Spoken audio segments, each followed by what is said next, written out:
Real estate term of the day, blind ad. A blind ad is when an agent advertises a customer's house that is listed through the brokerage and does not state the name of the brokerage. An example, 3-2, call Rick for more information. Well, that's a blind ad because what you're saying is that you're for sale by owner, but in fact, you're not. You're selling a customer's property.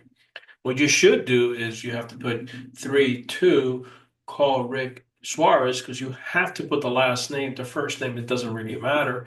You must put your last name, call ABC Realty. Now it became legal.